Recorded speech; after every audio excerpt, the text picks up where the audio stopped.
Welcome to the Challenges of Change, the podcast where we explore the transformative journey towards self-improvement and personal growth. I'm your host, Laura, a mindset coach in the health and fitness industry, here to guide you through the hurdles that life throws at you.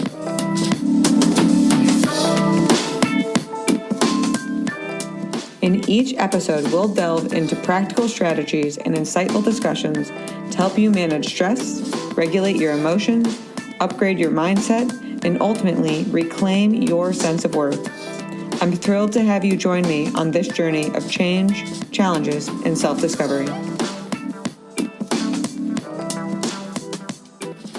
Welcome back to another episode of the Challenges of Change. And let's be honest, if we're going to talk about challenges that come with change, and it's the new year, we got to talk a little bit about New Year's resolutions, but more so the mindset around them. Shocking, I know, but let's go on a journey together. I'm very lucky to have so many people in my life that have supported me and loved me forever.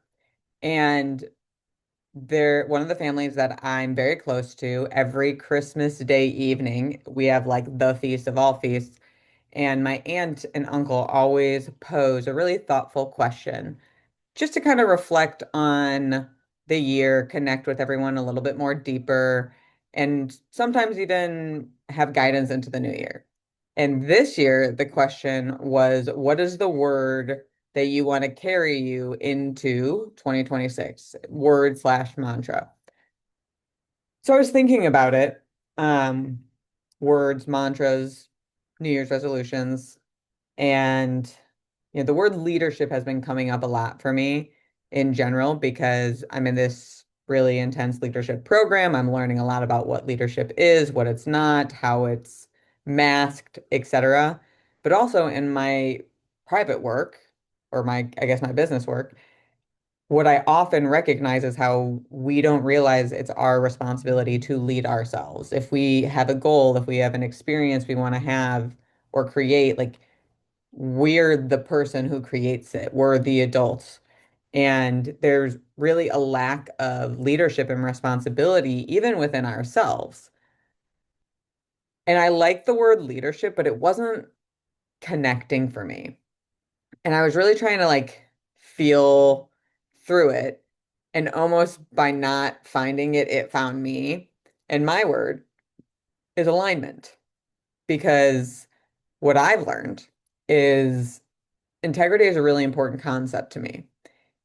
Integrity in action versus the belief in its virtue are separate things that a lot of people struggle with.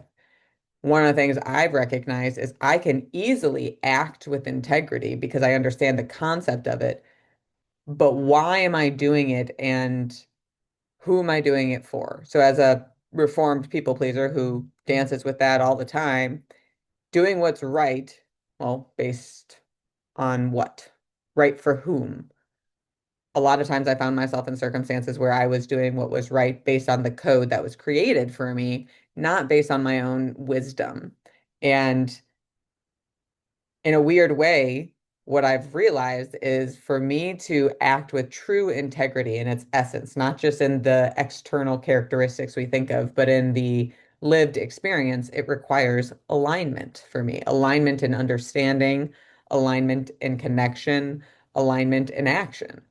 And that is what ultimately leads to the experience of integrity, which for me is leadership. So you see the little circle I went through, right? But I break it down like that because this is often the challenge that I hear about with clients. They'll come up with a goal, but they don't really know what the goal represents. So the whole mindset around the goal could be the very thing that's going to break you down. So before you say, this is my New Year's resolution, I'm going to do this thing, listen, because if you haven't checked these questions, you might be already in a self-sabotage pattern. So I'm going to use a little bit more of a standard example. Let's get healthy in the new year. Everyone's favorite New Year's resolution, right? What does that mean? Let's get healthy. Well, depends on the person. But more importantly, it should depend on where you're coming from. So often I'll have people come to me and say, I'm going to work out 5 days a week for the rest of my life. But where they're coming from is maybe 3 workouts in the last year. To your system, that will be a shock. Not only is it likely to be perceived as a threat, an overcommitment, the chances of you being able to stick to that isn't realistic. And why is that the goal to begin with? And this is where it is, right? So we do need to know where we're coming from, but I'm going to come back to that because this is how our brain thinks. I want blank. I want to look fitter. I want to feel healthier. I want to feel stronger. I want to feel confident in my clothes, whatever it is. The goal represents a desired feeling you want to experience. Let's take mine. Alignment is my word because that is a felt experience I have when I act with integrity from a space of choice and purpose for myself. I can act with integrity because I know that's what I should do. But if I haven't resolved the emotional conflict within myself before I do that, I'm not leading myself in alignment. I can't stand by that choice. I'm doing what I think I should do.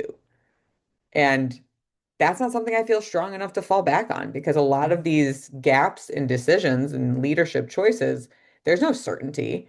The risk is always there. And if I'm going to have something fall back on me that it didn't go the way I had thought it could or would, I need to be making it from a place of alignment or I'm going to create distrust and shame within myself. And I hold myself to a higher degree of accountability, right? So that the felt experience I want is alignment. If I was doing it how most people do it, I would say my word is integrity because I want to act with integrity. Why? Why do I want to act with integrity though? Because I think it's important to know what you stand for and what you fall for. Well, are you really standing for anything if you're not true to yourself? So you can see the kind of cycle. It's fun in my brain, trust me. But let's go back to the fitness example for simplicity. They'll say, I'm going to get healthy, work out this many times, eat this way, whatever it is. Why? Because of what they expect to experience on the other side of that resolution. Okay, first and most important thing, once you realize what it is you want to experience on the other side of that thing, more confidence, stronger, being fitter, being healthier, whatever that is to you, that is ultimately what the New Year's resolution is. I want to feel healthy. I want to feel fitter. I want to feel confident. The feeling is the actual resolution. The goal you set is a made up assumption based on statistics and data and things you hear people say about what has and what hasn't worked. If they, well, this person did this and they lost a bunch of weight, so if I do what they did, then I'll lose a bunch of weight. Maybe, maybe not. Every body is different, annoyingly, but true. So, so often, every spring break, people fall off. They commit for 3 months. It doesn't give them the results that they expected because they have the wrong system and the wrong strategy and execution of the mission. The mission of the resolution is the feeling you want on the other side of what your brain is telling you you have to do. So, first and foremost, we're going to say you want to feel fit. Okay, define what it means to feel fit. Does it mean not getting winded when you go up a certain amount of stairs? Does it mean being able to walk and talk and have a certain type of conversation? Does it mean being able to lift your suitcase into the overhead bin? Does it mean being able to play on the ground with your kids for a certain amount of time? Like, how are you even going to recognize that you are feeling fit? And how will you recognize you're not feeling fit? Most people can tell me why they don't feel it, why they don't feel fit, why they don't feel confident, whatever it is, but they have a harder time articulating what it they think it will feel like to feel fit. And that's because we don't know yet. So, important note on this, when you think there's a feeling, I'll feel fit when I can play on the ground with my kids for 2 hours. Okay, go play on the kids with your hour, go play on the ground with your kids now. And how long does it take for you to feel winded? That's currently your blueprint. Let's say it's 15 minutes. Okay. If I could play on the ground with my kids for 30 minutes, I'm getting fitter. Fitter. Not fit, fitter. Why? Why the distinction in fitter versus just fit? Because progress is motivation to the brain. So break it down, right? Understand what your brain is telling you the resolution is. Ask yourself, what do I expect to feel if I do those things? Recognize that feeling is the actual resolution. Define how you're going to measure it, what you think it will feel like, what you think it won't feel like, and then make the progress goals. How will I know I'm heading in the right direction? I'll feel fitter because that will motivate me to keep going. Why do people fall off after 3 months? Because they expect to be fit, as in like whatever that means, having a six pack, being an Instagram model, whatever, within 3 months. Like those things take years. It takes years to develop a body like that. So if you're expecting it in 3 months and you're not getting results, or you're getting maybe 5 pound down or 10 pounds down, like it's deflating and then it's unmotivating. So if you really want whatever the resolution is, the challenge is your mindset because you're not thinking it through, right? So identify what the progress is, and then it gives you something to look for. Okay, I can play on the ground for 30 minutes before I get winded. Can I do that consistently? Okay, I've done that consistently for 3 weeks. All right, next goal, an hour, and start building up to it. What workouts have helped you? What eating styles have helped you? Like, there needs to be an analysis of the goal along the journey. Otherwise, you're going to find misalignment and get demotivated, right? So, if you say, I want to be fitter, and we're defining that as playing on the ground with your kids for 30 minutes before you feel winded. That's our current measurement. We now know that it takes 15 minutes currently, but the goal, as in what you want to try and hold yourself accountable to, is going to the gym a certain amount of time. That was where we started. I'm going to go to the gym 5 times a week, and if I do, then I think I'll be fit. That was the whole thought, right? Hey guys, it's me. I just want to pause you for a brief moment because there's something important that I think you need to know about. So often when I'm in sessions, I hear people talking about how lonely they are, how anxious they are, and we really do need each other. And I've seen through a lot of my corporate work the power of growing and evolving together. So I am super excited to announce that I have launched my community, the Challengers Circle, where you get to come in, become a challenger, connect with other people going on personal growth journeys, understand what the circumstances are like, share your challenges, and see how similar we all are. And there are so many resources in there to help you, from a personal coach to guide you through it, different chat rooms to share experience, different labs where you can literally practice boundary setting, practice saying no, practice regulating your nervous system. Whatever it is that your challenge is, we have created such an in-depth platform that can really, really help you create the change you want to see, because it's not just about the information. It's not just about knowing. It's about the ability to apply. And because we believe in this so wholeheartedly, we are giving anyone who joins a full free month of everything that we offer, with the personal guidance of a coach, to make sure you are supported, you are accountable, and you are being guided through. And after those 30 days, you can decide which level works for you. If you want to stay in the free level, that is perfect. We want to see what you use. And between now and the end of the year, if you do decide that one of the paid tiers is what's best for you, we are offering $100 off to anyone who joins before 2026. So if you are ready to accept the challenge, truly enact the change that you've always craved in your life, now is the time, and we have created the zone, the arena for you. It's time to come home to yourself, and that is what the Challenger Circle stands for. Well, now we know it's about being fitter, and our measurement is how long we can play on the ground with the kids until we feel winded.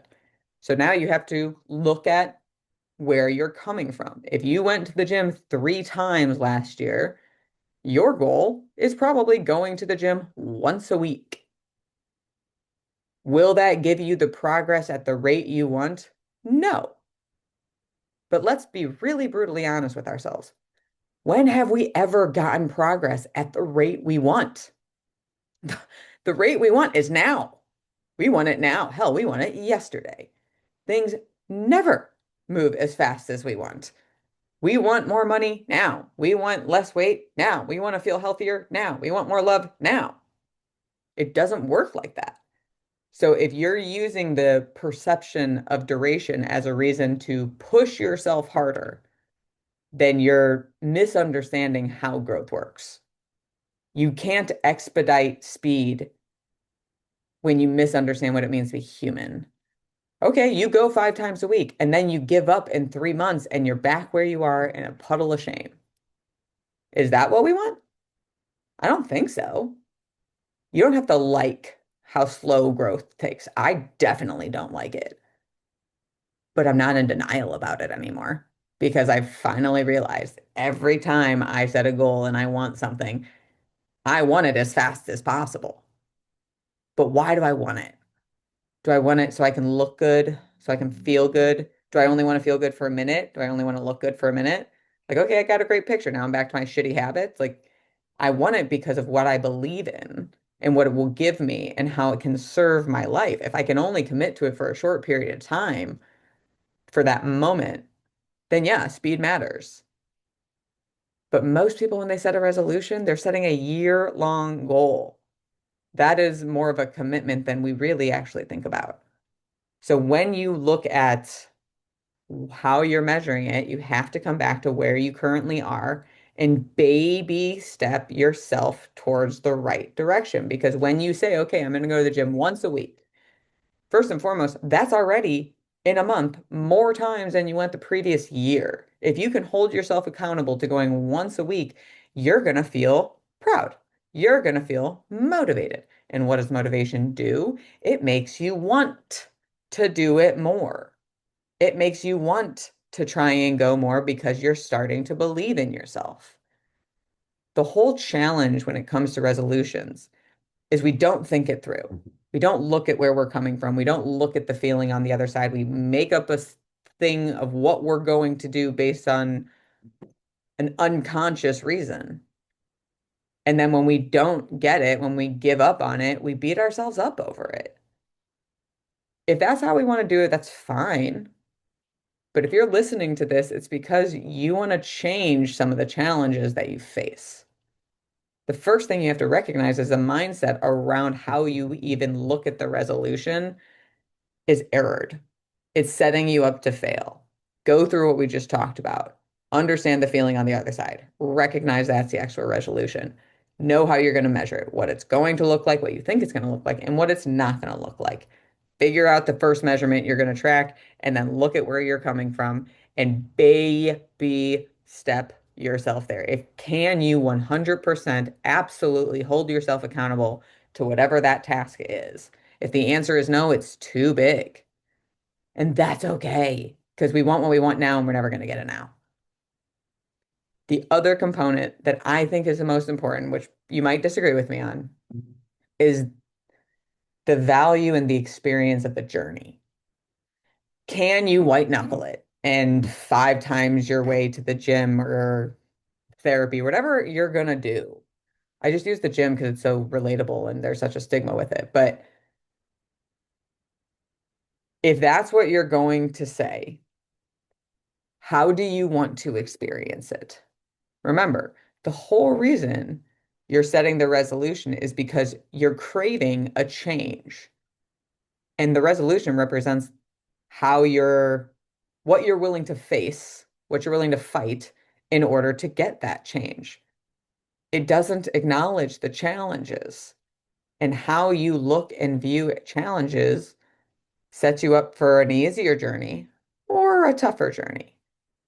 You can force yourself to 5 times a week to realize you can't hold yourself accountable to that, to feel shame and begrudgingly hate the entire process, which makes it way more likely for you to give up in a few months. Or you can accept how growth works reluctantly. I definitely do. I don't like it. But rather than forcing it, Understand this isn't something I want for a moment. And I am human. As much as I try and resist it, still freaking human. So if this is what I want and it's going to take a slower process than I want, how do I want to experience the journey of it? Do I want to feel motivated and driven step by step, facing obstacles with belief in myself? Or do I want to feel shame and stress as I try and force myself to do it over and over again, only to feel defeated and find myself in a self-sabotage pattern that makes me quit the ultimate resolution? It shouldn't be an either or. And sometimes there's fluctuations between, but more often than not, I'd say from my experience, 80% of people are in the forced shame route because they don't understand their mindset is incorrect. I use this example all the time that we are never more grounded to what matters than after loss. Why I don't like that. And I'm like, why do we have to lose something to be grounded? But it does make us more aware and intentional of the journey we want to experience. You are the creator of that.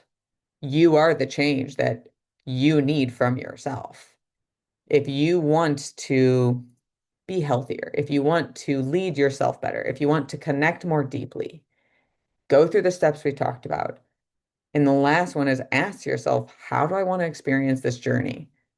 And if you need to be able to answer that with alignment, with motivation, with a sense of commitment, even if there's reluctance along the way. Okay, what do I need to do? And how do I need to prepare myself to help me do that and get there? If you can't hold your hand to do the front work, why are you committing to begin with? And I'm not saying that to shame anyone. I don't believe in it. But what's deflating for me is hearing people try so hard to change, to fail, not because their effort wasn't enough, but because their mindset in the journey and understanding what they were taking on was diluted and not fully sourced out. I don't like seeing people suffer. I'm sure I'm not alone in that. Hell, I'm sure you don't even like suffering. We have a lot of agency to lead ourselves to a happier, healthier, more capable, greater self-esteem, more confident experience of our life. But we can't resist what it means to be human. Growth doesn't happen now. It takes time, more time than any of us are going to like. So if we're going to commit to it, we need to accept that it's going to take longer than we want. So how do we want to experience it? Do we want to suffer or do we want to believe in ourselves? Only you hold the keys to that one. So I hope that this resonates with you. I hope that you realize you don't need to do it alone. There are a bunch of people, especially right now, ready to try and accept a new challenge. So work with people. Help. Send this to a friend and share your answers with each other. Comment below what you're going to do, where you're coming from, and the feeling you're actually pursuing this year. But whatever you do, recognize you are creating your experience based on the front work and the back work you do. So step up for yourself this year. But that is all I have for you today. Thank you, as always, for listening to me, and I will see you next episode.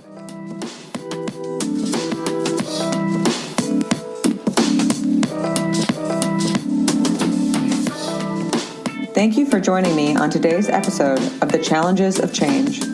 If you're ready to stop stressing and reclaim your sense of worth, be sure to visit my website at www.changebychallenge.com. There, you'll find loads of resources, blog posts, and information on how to work with me, Laura, as your personal mindset coach. Remember, if it doesn't challenge you, it won't change you. Don't let burnout or any other obstacle hold you back from living your best life. Take the first steps towards positive transformation today. Thank you again for listening. Stay confident, stay inspired, and embrace the challenges of change. Until next time.